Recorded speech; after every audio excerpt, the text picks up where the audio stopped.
जागृति ईश्वर का आशीर्वाद होता है, अर्थात जगे रहना प्रभु का आशीर्वाद होता है। परंतु इसका मतलब ये नहीं कि हम पूरी रात जगे रहें या पूरे दिन में एक क्षण के लिए भी विश्राम न लें। ठाकुर जी के कहने का तात्पर्य ये है कि हम जो भी कार्य कर रहे हैं, चाहे वो जगे हुए हैं या सोए हैं, उसमें भी एक जागृति हमारी होनी चाहिए। वो जागृति होनी चाहिए कि हम ईश्वर के प्रति कोई गलत धारणा रख के कोई गलत कार्य तो नहीं कर रहे हैं, ईश्वर विरोधी कार्य तो नहीं कर रहे हैं, या हमारे ईश्वर के अनुरूप हम कार्य कर रहे हैं।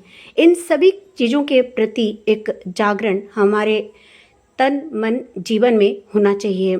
जब हम रात में विश्राम करने जाते हैं तो उससे पहले ठाकुर जी का नाम ध्यान लेके पूरे दिन का जो हमने कार्य किया था उस कार्य के ऊपर आंखें मूंद कर दृष्टिकोण डालना कि पूरे दिन भर हमने जो कार्य किए थे, ये कार्य कहीं ईश्वर विरोधी कार्य तो नहीं, क्या ये कार्य अच्छे थे या क्या ये कार्य बुरे थे।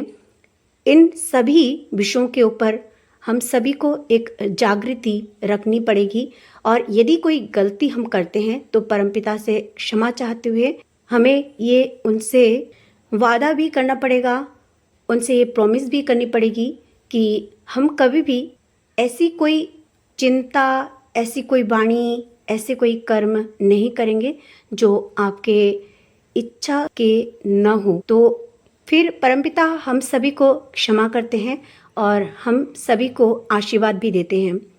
प्रभु श्री चरणों में आप सभी की मंगल कामना करती हूँ।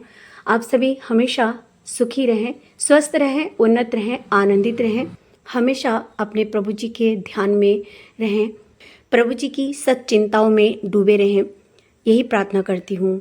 पूरे दिन के जो कार्य होते हैं हमारे, वो कार्य कैसे हमने किए और उनमें कौन कौन से सुधार हमें करने हैं, इस विषय पर हमें आत्मचिंतन करना चाहिए। रात में सोने से पहले हमें आत्मचिंतन करके ही सोना चाहिए, ताकि ये जो गलतियां हमने यदि दिन में की हैं तो ये गलतियां कभी हमसे दोबारा न हो और हम अपने प्रभु जी के अनुरूप ठीक तरीके से चल सकें। तभी हम अपने परमपिता का आशीर्वाद प्राप्त कर सकते हैं। आशीर्वाद मतलब अनुशासनवाद, अर्थात जो अपने प्रभु जी के अनुरूप चलते हैं, उनके जो नियम हैं, कानून हैं, उन नियम और कानून के मुताबिक चलते हैं तो उसे ही आशीर्वाद की प्राप्ति होती है। वही अपने जीवन में महान आशीर्वाद को प्राप्त करके अपने जीवन में सुखी रह सकते हैं। तो मैं यही कहना चाहूँगी कि हम सभी के जीवन में हमारे परमपिता परिपूर्ण होके रहें, हम सभी को अपना शुभ आशीर्वाद देते रहें। इन्हीं शुभ मंगल प्रार्थनाओं के सहित आज यहीं आप सभी से विदा लेना चाहूँगी। आप सभी की सुख समृद्धि और खुशहाली की प्रार्थना प्रभु श्री चरणों में करते हुए आज यहीं आप सभी को शुभ रात्रि। जय गुरु, वंदे पुरुषोत्तमम।